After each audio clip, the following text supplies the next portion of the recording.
નમસ્કાર. દિવસભરના તાજા સમાચારોમાં તમારું સ્વાગત છે. તમારી સાથે હું છું પિનલગીરી ગોસ્વામી. સમાચારો વિસ્તારથી જાણીએ એ પહેલા મહત્વના સમાચારો ઉપર એક નજર. મિત્રો, આજની વિડીયોમાં સૌપ્રથમ વાત કરીશું વરસાદની આગાહીની. દક્ષિણ ભારતમાં વાવાઝોડાની તીવ્ર અસર બાદ હજુ પણ આગામી એક સપ્તાહ સુધી વરસાદની શક્યતા રહેલી છે. જે વાવાઝોડાની અસરના ભાગરૂપે થઈને ગુજરાતના પણ દક્ષિણ ગુજરાત અને સૌરાષ્ટ્રના કોઈ વિસ્તારમાં આંશિક વાદળોનો રાઉન્ડ જોવા મળે. થોડું પવનનું પ્રમાણ વધારે રહેશે અને પવનને કારણે ઠંડીનું પણ પ્રમાણ વધારે જોવા મળશે. બીજી તરફ ગુજરાતમાં ઠંડીની વાત કરી દઈએ તો ન્યૂનતમ તાપમાન 15-16 ડિગ્રી કરતાં નીચે રહેશે. આગામી 72 કલાકમાં ઠંડીનું પ્રમાણ વધશે. તેની પાછળનું મુખ્ય કારણ છે કે વેસ્ટર્ન ડિસ્ટર્બન્સ સક્રિય થતાં તેની અસર રાજસ્થાન અને ગુજરાતને જોવા મળનારી છે. બીજી તરફ ગુજરાતમાં હવાનું પ્રદૂષણ પણ વધશે, જેમાં એર ક્વોલિટી ઇન્ડેક્સ 100થી લઈને 200ની વચ્ચે રહે તેવી પણ સંભાવના છે. મિત્રો, અન્ય મહત્વના સમાચારની વાત કરીએ તો પુષ્પા 2ની સૌથી મોંઘી ટિકિટ કેટલી છે? પુષ્પા 2 ધ રોલ 5મી ડિસેમ્બરે રિલીઝ થવા જઈ રહી છે. આ દરમિયાન પુષ્પા 2ની સૌથી મોંઘી ટિકિટની રકમ સામે આવી છે.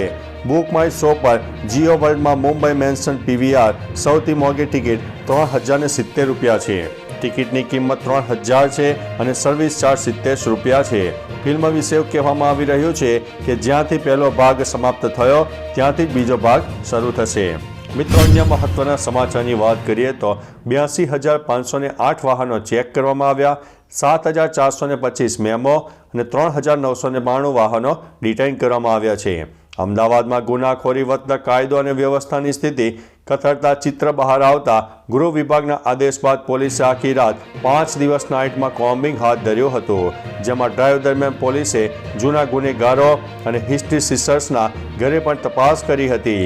5 દિવસમાં 82,508થી વધુ વાહનો ચેક કરીને 7,425 મેમો આપીને 52.89 લાખના દંડની વસૂલાત કરીને પોલીસે 3,992 વાહનો ડિટેઇન કર્યા છે. મિત્રો, અન્ય મહત્વના સમાચારની વાત કરીએ તો અમેરિકામાં ફરીથી ભારતીય યુવકની થઈ છે હત્યા. અમેરિકામાં ફરી એકવાર ભારતીય વિદ્યાર્થીની સાથે હત્યા કરવાના સમાચાર સામે આવ્યા છે. તેલંગાણાના ખમ્મમ જિલ્લાના એક યુવકની અમેરિકાના ગેસ સ્ટેશન પર બદમાશોએ ગોળી મારીને હત્યા કરી. યુવક ત્યાં નોકરી કરતો હતો અને મૃતકની ઓળખ સાઈ તેજા નુકારાપુ તરીકે થઈ છે. આવતા અઠવાડિયે આ વિદ્યાર્થીનો મૃતદેહ ભારત પહોંચે તેવી પણ શક્યતા છે. મિત્રો, અન્ય મહત્વના સમાચારની વાત કરીએ તો આણંદમાં પરિણીત મહિલા પર દુષ્કર્મના મામલે આરોપીની ધરપકડ કરવામાં આવી છે. આણંદમાં પરિણીતા પર દુષ્કર્મ ગુજારવાના કેસમાં આણંદ શહેર પોલીસ દ્વારા અલગ અલગ સમયે અત્યાર સુધીમાં 8 આરોપીને ઝડપી પાડવામાં આવ્યા છે. પરંતુ મુખ્ય સૂત્રધાર એવા દીપુ પ્રજાપતિ છેલ્લા 14 દિવસથી ભૂગર્ભમાં ઉતરી ગયો હતો. આખરે દીપુ પ્રજાપતિ 30મીને શનિવારના રોજ ઝડપી પાડવામાં આવ્યો છે. નોંધનીય છે કે ભાજપ કાઉન્સિલર દીપુ પ્રજાપતિએ દુષ્કર્મ કર્યા હોવાનો પરિણીત મહિલાએ આરોપ લગાવ્યો છે. મિત્રો, અન્ય મહત્વના સમાચારની વાત કરીએ તો બાંગ્લાદેશમાં 3 મંદિરો ઉપર હુમલા થયા છે. બાંગ્લાદેશમાં હિન્દુઓ ઉપર અત્યાચાર દિવસે ને દિવસે વધી રહ્યા છે. હવે ધર્મગુરુઓને નિશાન બનાવવામાં આવી રહ્યા છે. ઇસ્કોન સાથે સંકળાયેલા વધુ એક પૂજારીની બાંગ્લાદેશ પોલીસે ધરપકડ કરી છે. ઇસ્કોન સાથે સંકળાયેલા પૂજારી ચિન્મય દાસ બાદ હવે પૂજારી શ્યામ દાસની ધરપકડ કરવામાં આવી છે. શ્યામ દાસ ચિન્મય દાસને જેલમાં મળવા ગયા હતા અને 3 મંદિરો ઉપર હુમલા પણ થયા છે. મિત્રો, અન્ય મહત્વના સમાચારની વાત કરીએ તો રાજ્યમાં લઘુત્તમ તાપમાનમાં ઘટાડો નોંધાયો છે. રાજ્યમાં લઘુત્તમ તાપમાન 2 થી 3 ડિગ્રી નીચું ગયું છે. રાજકોટમાં 13 ડિગ્રી સાથે સૌથી ઠંડુ શહેર બન્યું છે, તો ગાંધીનગર અને મહેસાણામાં 14 ડિગ્રી તાપમાન નોંધાયું છે. કચ્છ અને અમરેલીમાં 14 ડિગ્રી તાપમાન નોંધાયું છે. ડીસા અને પાલનપુરમાં પણ 14 ડિગ્રી તાપમાન, વડોદરામાં 14.2, અમદાવાદમાં 15.1 ડિગ્રી તાપમાન નોંધાયું છે. ઠંડા પવનની અસરને કારણે દિવસના તાપમાનમાં પણ ફેરફાર થશે.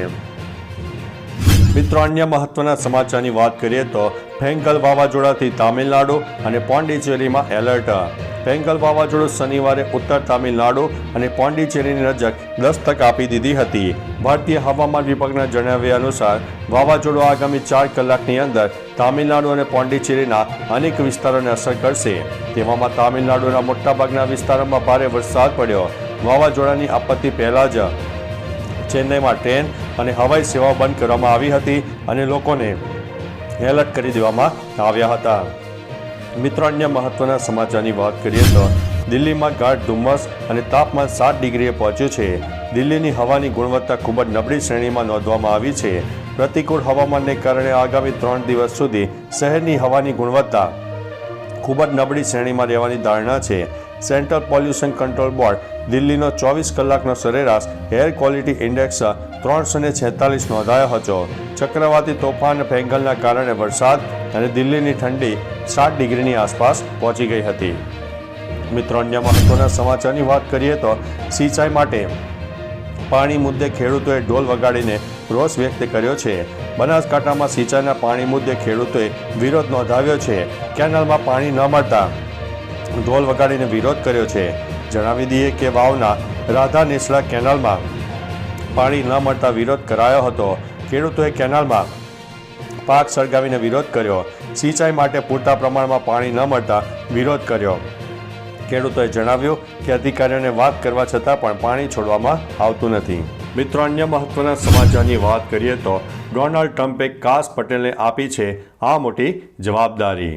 રાષ્ટ્રપતિ પદ માટે ચૂંટાયેલા ડોનાલ્ડ ટ્રમ્પે ભારતીય મૂળના ગુજરાતી કાસ પટેલને મોટી જવાબદારી સોંપી છે. ટ્રમ્પે કાસ પટેલને FBI ડાયરેક્ટર તરીકે નોમિનેટ કર્યા છે.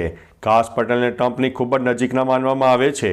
પટેલ 2017માં ગૃહની સંસદીય પસંદગી સમિતિના સભ્ય બન્યા હતા.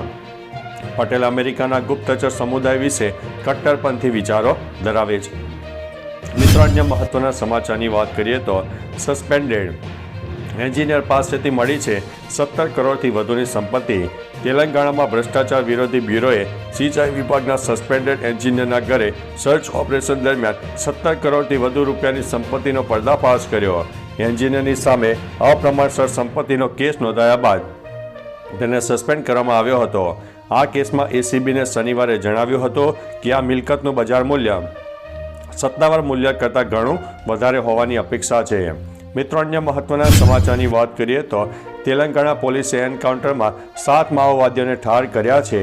છત્તીસગઢના બીજાપુર જિલ્લાના સરહદી વિસ્તારમાં નક્સલવાદીઓ સાથે એન્કાઉન્ટર થયું, જેમાં 7 માઓવાદીઓના મોત થયા છે.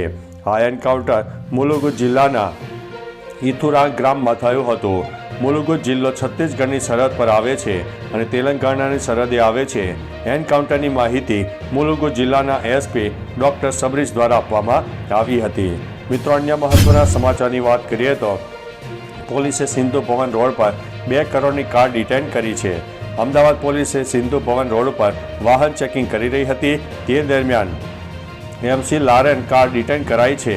કારના ચાલક પાસે પૂરતા પ્રમાણમાં વાહનના કાગળિયા ન હોવાથી કારને ડિટેન કરવામાં આવી હતી.